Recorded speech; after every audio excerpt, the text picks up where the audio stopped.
Emily Neff, welcome back to the Soccer Queens podcast. Happy to be here. Thanks so much for having me. It's always a joy to have you. And today's topic is super exciting as we approach our summer off season. I've been getting a ton of questions on periodization and how to manipulate sets and reps and really progress in strength, speed, and conditioning. Periodization is really just a fancy term for manipulating load to get a certain physiological adaptation. So we're either increasing load gradually or deloading and decreasing. So we're going to get into what that all means. So let's just start off with off season and what should girls be focusing on in the first few weeks and what do the sets and reps look like? Yeah, that's great. I'm glad that people are interested in this. When we teach our interns, how to program, we always say periodization is basically a type of training load management, and that you need to understand what the athlete's doing now and what we're preparing for.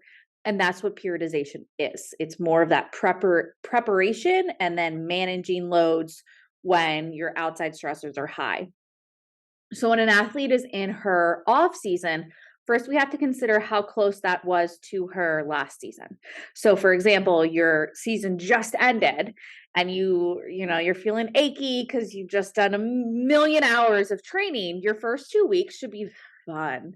They should be super fun. Volume should be low. They should be movements that you have been interested in trying, but you haven't tried because you've been in season. It should be nothing that is super, super intense, super heavy. It should just be, honestly, you should go into training and leave feeling great. That should be about, depends how long you have. The longest that should ever be is 4 weeks. I like to keep it between, 1 and 2 weeks, just working with this demographic where there's really not that much time in between seasons. So reps should stay around like 6 to 8, maybe. Sets between 2 to 4, again, depending on what your athlete is doing. And then your load should stay around 60 to 70%, keeping them fairly low just to kind of de-stress the body because you've been so stressed in your season. We don't really need super extra conditioning in terms of running sprints. This period, we like to talk about doing low joint conditioning. So that's things that you're going to consider like muscular endurance, like you're doing a circuit and you're going to do 1 minute, as many bodyweight squats as you can, followed by as many 1 minute off, and then 1 minute, as many bear crawl, as far you can bear crawl. So keeping your heart rate up, because that's really important, but we're not going to do extra running, extra jumping. We're going to keep the joints, let them chill out a little bit because you've been stressing them so much for probably at least 2 to 3 months.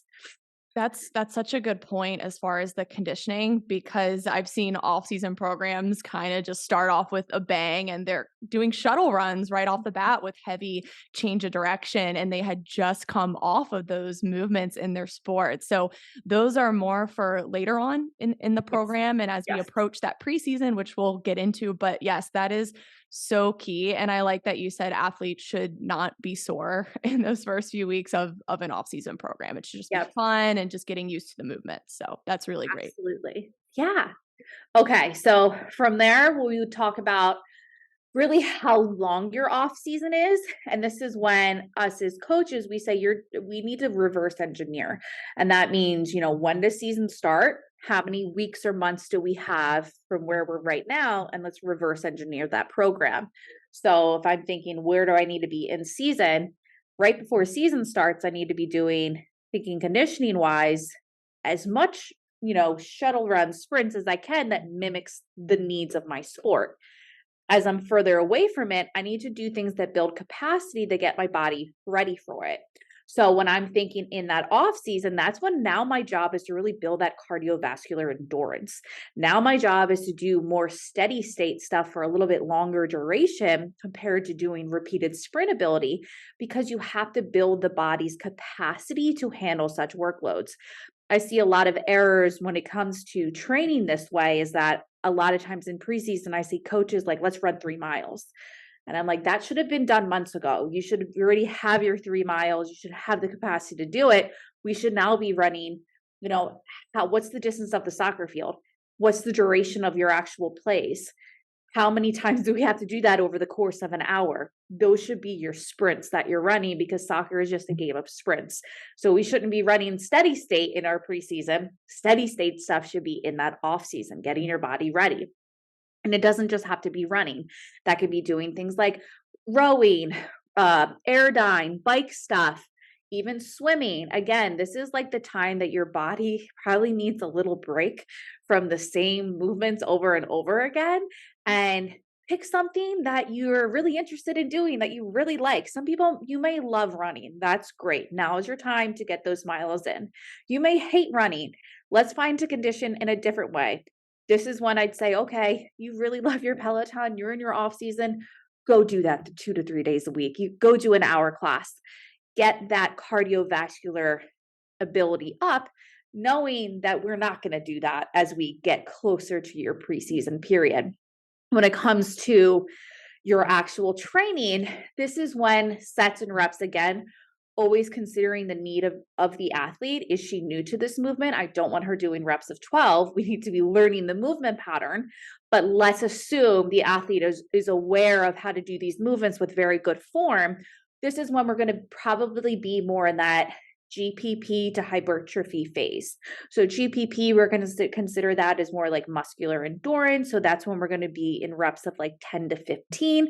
Probably don't need to go more than 15 reps, because then it just becomes a lot of extra wear and tear, knowing that these athletes are never not doing their sport. You really don't need to hit those high reps, but volume should stay around 60 to 70%. With females, you can always hit a little bit higher, just because we have been shown to be able to do more volume at a higher intensity, just in terms of how our muscles are. We have a lot more type 1 endurance type of muscles than fast twitch.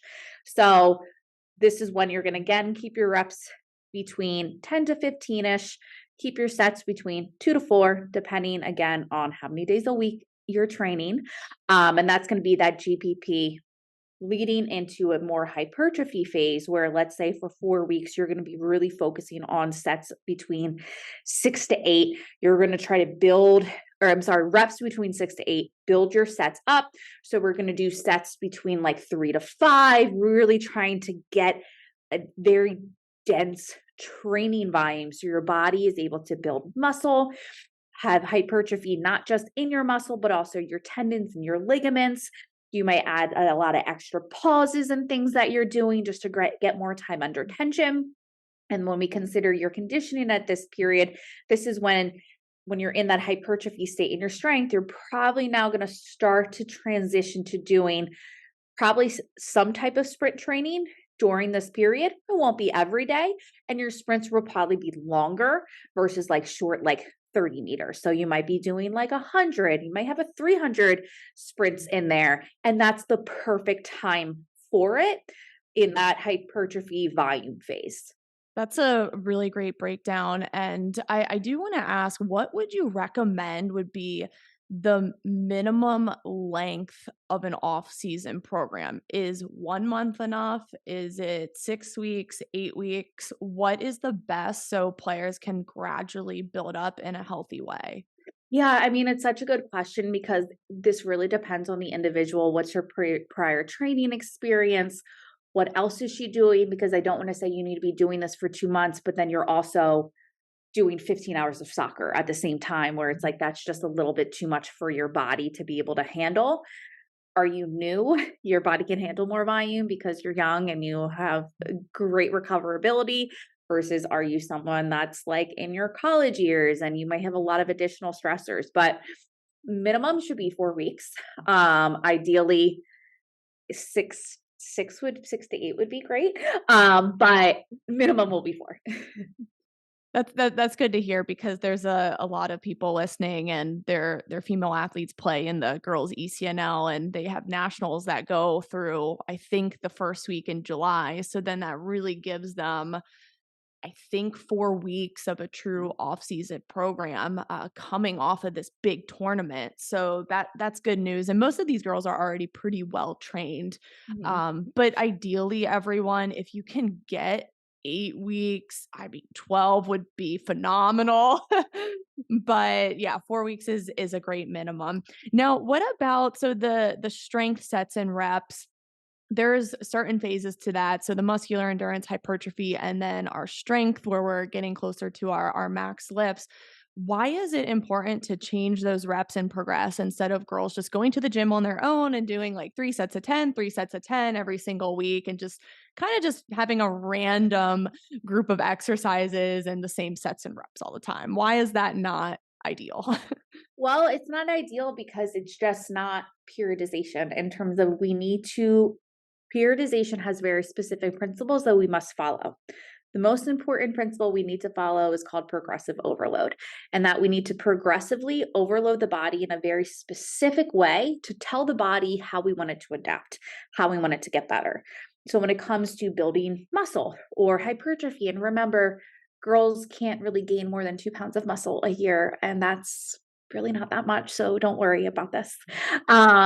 This is when what drives hypertrophy? Volume drives hypertrophy.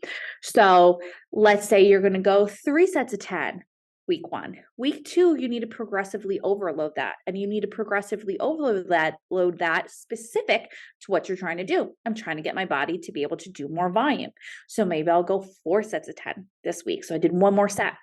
Week 3, same thing. I need to do a little bit more specific to what I'm trying to get my body to do. I'm trying to get it to be able to build muscle. So I need to drive volume. Maybe now I'll go 4 sets of 12. And overall, I kept the intensity about the same, but the one factor that really changed was volume.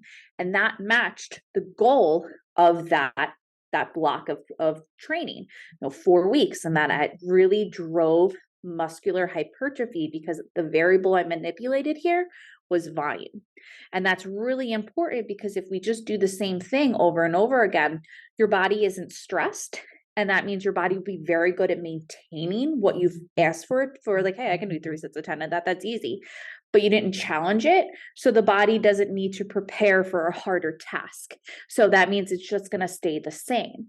And that's not ideal because you can't get better if you're only doing the same thing over and over again. You'll maintain really well, but it seems like kind of a waste if you're trying to get better, especially during the off season when the goal is to prepare to be better for your next season. So we need to progressively overload and change a variable that we're trying to reach. Now, I know we're kind of trying to speak also to athletes that maybe don't have a coach, and I like to try to iterate. We don't want to change all the variables at once. Your body will adapt very well if you focus on one variable for a specific period of time. This is what we call in sports science phase potentiation, meaning one phase needs to get your body ready for the next phase. So phase 1, we're going to manipulate volume. We're going to increase volume over time. That's hypertrophy. I build a lot of muscle.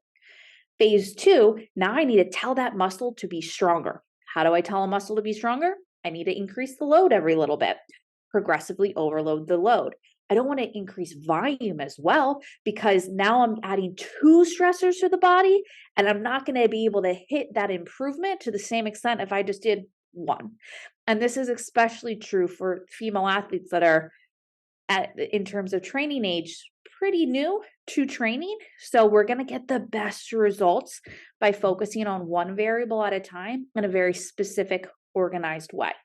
A big mistake I see is when I hear athletes or coaches say, well, I only want my athletes to be powerful. And I say, okay, well, you can't just do power because power is like the top of the pyramid and we have to build the base from which that pyramid develops. So for her to be powerful, first we have to build muscle. We have to get that muscle strong. And then we can tell that strong muscle how to contract really fast. And that's what power is. And that's what you're going to see. But if we only focus on power, you're only going to get your athlete improve her ability here. But if you did it in a stepwise fashion, you'd get her up here. And we want the best results possible. So you have to think, this is where science comes in. How do these different training variables build on top of one another? And that's why having a coach and having a program is really, really, really important. A lot of times I'll have dads tell me like, I know what she should be doing in the off season. And I'm like, I don't think you do because it's not the same of what you're doing. It's very different. We have to make sure that we're imposing the body a very specific stimulus with the movements that are going to complement what she's doing on the field. And if we just do more body part splits or training that she did in her off season, it's not going to realize the results that you want to see. So having a program from someone that understands the science behind it is really imperative when it comes to improving performance and decreasing injury risks. I try to tell parents, look, I know you can Google a lot of this stuff and try and put your own program together, but you're right, it is super specific at each phase in the program, and we have to be really diligent about changing those variables. And that's such an important point you touched on as far as changing one variable at a time. And too often I do see people too much volume, too much extra load all at once, and the body's just so confused and then just gets sore. So that was really great. Now, as far as when the reps decrease and then we start to up the load and how much we're lifting, what would be a good number to increase load? Is it 5 pounds, 10 pounds, 15 pounds? And I'm talking for like the bigger lifts, like your deadlift, squats, lunges, step ups. What should girls be increasing each week by? So there's a principle in sports science called the minimum effective dose, meaning we only want to have to do the minimum that we have to drive the adaptation. So each week, I don't want you going up by 5 to 10 pounds. That's just silly. We don't need to. That's going to add so much stress to the body and not enough adaptation to really benefit from it. So instead, I like to teach our beginner athletes, we're just going to go about it very simplistically. Let's say you're going to go 4 sets of 5 at 80% of your back squat. Week 2, you're going to go 1 set of 5 and you're going to add maybe 5-10 pounds total more than what you did last week for one set. And then drop and do 3 sets of 5 at the same weight you did last week. You went up a little bit of weight, and that's just the minimum that your body needs to understand I need to get stronger. Week 3, we're going to go 2 sets of 5 at that heaviest weight you hit last week, and then 2 sets of 5 at the weight you hit from week 1. So now if I did that math, you're still hitting a higher intensity. Your volume has stayed the same, but we've increased your intensity. Week 4 will be your deload week. Maybe I want to keep intensity high, so we'll go 3 sets of 3 at the heaviest weight you've hit that whole phase for just 3 sets of 3 reps. And now I've deloaded your volume just enough to get your body to kind of chill out. So instead of thinking I need to go up 5-10 pounds every single week, think how many more reps can I do? You should always leave at least one more rep in the tank. Unless you are lifting for a professional sport, you never need to hit a true max because it's just going to cause so much more fatigue than is actually your body's going to benefit from. So my rule of thumb is you should be working within weights that you can do 2 to 3 more reps at. And if you can't, it's probably too heavy. And by week 3, if you're at a weight where you're like, wow, I can maybe do one more rep. Perfect. That's your weight. That's the weight you should be at. We shouldn't push it any more than that because there's just no need, because that's the minimum effective dose. And we won't see faster gains by pushing it to failure. It's just not going to work like that, especially when we're considering working with soccer athletes or even just sport athletes to begin with. Now would be a good time to touch on why big oscillations in training load is not the best for a female athlete's health and for her to make progress. So let's bring the menstrual cycle into the discussion. There's a lot of people out there that say we should be training or weightlifting around the menstrual cycle, increasing weight during high testosterone weeks, decreasing during the luteal or menstrual phase because of fatigue and other negative symptoms. What are your thoughts on this when we're talking about menstrual cycle and periodization? Well, I like to try to stay away from my thoughts because my thoughts don't matter, but the research does. And what the research tells us is that the fluctuations in hormones across the menstrual cycle and the grand scheme of things really aren't that large to really benefit from it unless you are a like high level cross country level runner that is running in the Olympics, and we need to do every little small thing possible. She may be the only person in the world that may actually benefit from such nuanced principles. Everybody else, we have to focus on the big building blocks first. And if you're constantly changing things based on what your period is, and your period is not always that cyclical and not regular, because we are athletes and your period will change from cycle to cycle. Those hormones associated with it, they change. So what you did last month might not help you the next month. And you know that anecdotally just from being a girl, because you're like, wow, last period really sucked. It was so heavy last period. And this time my cramps really bad, but it was a pretty light flow, because things change and that's so normal. So instead of worrying about how we're manipulating our training around that, let's just focus on manipulating our training in the grand scheme of things the way that we talked about. And then if you're feeling really tired that week, make sure you're sleeping more or eating a little bit more carbs, because it sounds like your body needs it. And you should be doing that regardless if you're a girl or not, and you have a period or not. You should be listening to your body and be like, wow, I'm really tired. I feel like I should probably be focusing on recovery a little bit more. If we try to change little things all of the time based on what our period is, we're actually going to decrease the adaptive potential of any training that we're doing, because we're not staying consistent to a program. And physiologically, your body cares about the big stuff way more than it does the little stuff, such as if you ate more carbs during a certain phase of your menstrual cycle. Your body don't care. What your body does care about is that, are we training consistently? Are we eating nutritious foods consistently?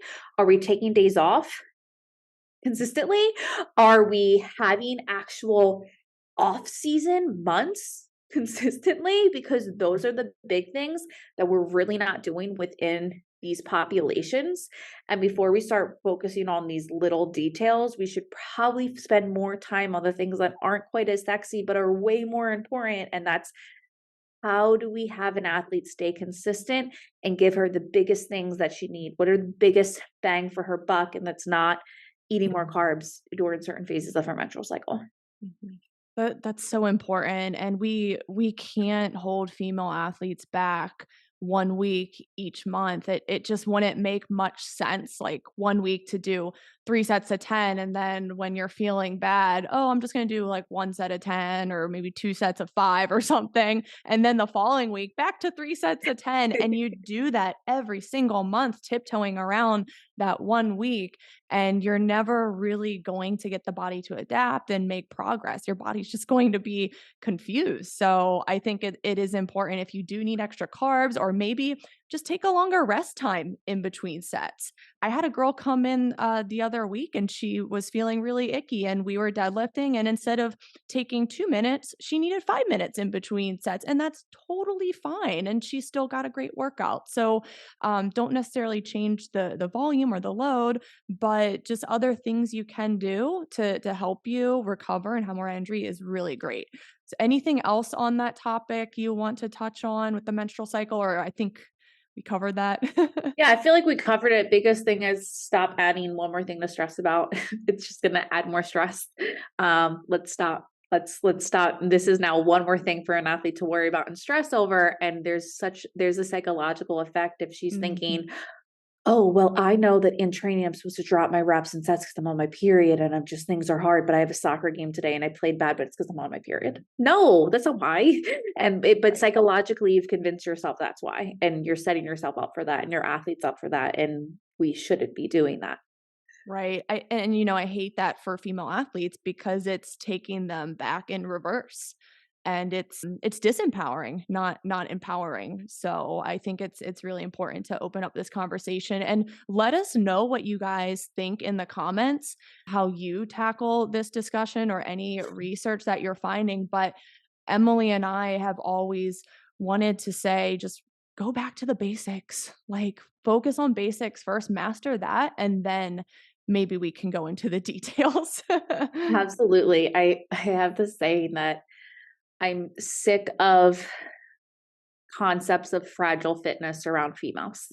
I'm not sure why this is something that we're continuing to talk about, but we don't have to consider females fragile when it comes to any aspect of fitness, whether it be you are old, you are young, you are not fragile. You are capable of doing anything that a male athlete can do, but if you convince or create an environment where females are told to be fragile, that's what you're going to get. So she's not fragile around her menstrual cycle. Let's stop this narrative. And instead, let's empower them to be strong, be resilient, lift heavy, listen to your body, be a human being. But I would say that to a male just as I would to a female. Yes, females have one more thing that they have to worry about, but goodness, what a great thing, because it's a vital sign that tells your athlete if she's recovering or not. So wow, you have that and boys don't. What a great benefit if you know how to look at it the right way. Right, right. And I'll include some research in the caption below so you guys can look more on how just inconclusive all the research is on the menstrual cycle. And Emily, you brought up a good point earlier that even a female athlete who has a regular cycle each month, those hormones will be incredibly different from month to month. And maybe during your luteal phase, you feel fine. And then the next month, that's terrible.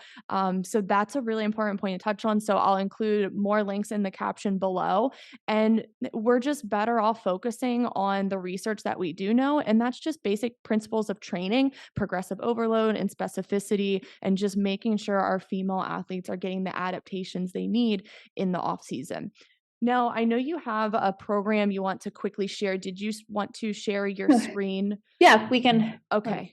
Let me pull up my screen share. Here we go. So this is just a sample that Emily is going to share. This is for a college team. Yes. So this is a Perfect. college team, and this is not even the program, but this is important to understand how you go about creating your actual plan. So ignore this beginning. This is when I was programming for their spring season and only saw them for a couple of weeks prior to that. And But what sport? this is soccer. This is our Okay, soccer athletes. perfect. So university soccer team, here comes summer. What you do is that you need a reverse engineering, and that I know their fall season starts August 21st. From there, I want to reverse engineer, thinking, where do I need them to be when season starts? Where I need them to be as strong as possible, maintaining their strength. I don't need them to be as powerful as possible because power dissipates fast. And if I get them really powerful here, they're going to be really detrained by the end of their season. Instead, I want to think, how do I get them in their peak strength and maintaining that when season starts? And this is when you look at what's their preseason training. Or for them, I have 8 weeks of preseason where basically they're in a volume to strength transition because I'm working with girls that have very limited muscle mass, that I want to spend as much time with hypertrophy as possible. From there, do a type of strength overload into a strength peak where they're probably testing like a 3-rep max in certain parameters that I want for them about 2 weeks prior to season. Then we're going to have a little bit of a low week, but I want to introduce them to movements that they're going to see for the rest of their season, so that if any soreness they experience, it's only in this week and it's gone by the time season starts. Now we're maintaining. And that's a really important concept to understand. So how do we, build back from there, knowing that they're coming out of their spring season? We should have about 3 weeks of fun. Then I'm going to do about 4 weeks of volume, leading into 4 weeks of volume to strength, 4 weeks of strength peak. And what that means in terms of sets and reps. So our GPP fun, remember we said that would be like 6 to 8 reps, super fun, different things for them. I just want them to have fun. Volume, this is going to be sets of like 8 to 12 hypertrophy. Once we get to their volume and strength, this is when I'm going to have their volume slowly drop. So we'll probably start at 8 reps and it's going to drop to sets of reps of 5, but intensity each week is going to go up. So let's say 4 by 8 week 1, then 1 by 5 at a higher weight, 3 by 8 for their drop set, and go that way. Then when we get to their strength peak, probably going to do something similar, but start with sets of 5, digress it down to sets of 3. And then their strength maintenance, I'm going to keep the reps around, depending on lower body, we'll keep to sets of 3 to 4. Upper body, you can keep your reps up a little bit higher because we're soccer, we're not doing much upper body, but hypertrophy with females is super important. And then leading into their season, now we're going to transition strength to power. So I'm going to focus on more powerful type movement patterns. The intensity is going to slightly start to drop, especially in some movements. And then power peak, this is when that last phase is the last 5 weeks of their season, when it's really important for them to shine, this is when volume will be low, intensity is going to slowly start to drop down, and I want them as springy, powerful, and speedy as possible. And this is really important for a coach to be able to understand when you're writing a program for your athletes, is understanding, well, what's the main goal here? This is a concept called an annual plan. Obviously, this isn't the whole year, but this is leading up to their fall season. What does this look like? How do I plan for what their body needs and go from there?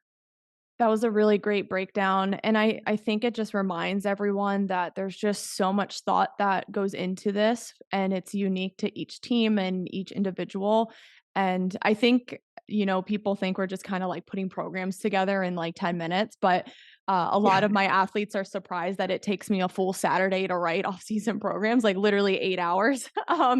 There's a lot of thought, and I hope that really breaks everything down. We just did a crash course on off-season periodization, and I hope you guys have a better understanding of the sets and reps of each phase and what the goal is for athletes. Anything else you wanna touch on, Emily? Yeah, it's really just the importance of understanding going into training with a plan, and that plan should be built off of one another. That's definitely something we'd like to have our parents understand. Like, well, can her program just be ready tomorrow? We're like, no, we need at least 2 days so we can write it. We can build it off of what we did last time, make sure it's meeting what her current training load is. And for us, because we have a team of coaches, all the coaches need to know what this goal is. So we all need to talk about it and communicate about it. And it can't be something that is just done in 5 seconds. If it was, I mean, go to a group training class, like where your program is just kind of have fun and we're doing something random for everybody. But if you need something specific for yourself, that training, the programming behind it should come with actual time. And I like to say, for every hour of training, there needs to be at least 1 hour of preparation that's done within writing that program for that athlete. Absolutely. And I think another thing we didn't touch on is, if a performance coach doesn't ask what your training history is, or even just like your injury history, that's a red flag. That is a non-negotiable part of the assessment process and getting to know the athlete and where you're going to take the program. Even just maturity status or where they're at in their growth spurt, pre PHV, PHB, or post. And I'll link the episode Emily and I did on the growth spurt in female athletes, so you can check that out as well. But yes, there's so much that goes into it, and it's just super specific to the individual athlete. So, Emily, thank you again. I'll include Emily's links in the caption below. Be sure to check her out on Twitter, Instagram, and also her website. And I will see you guys next time.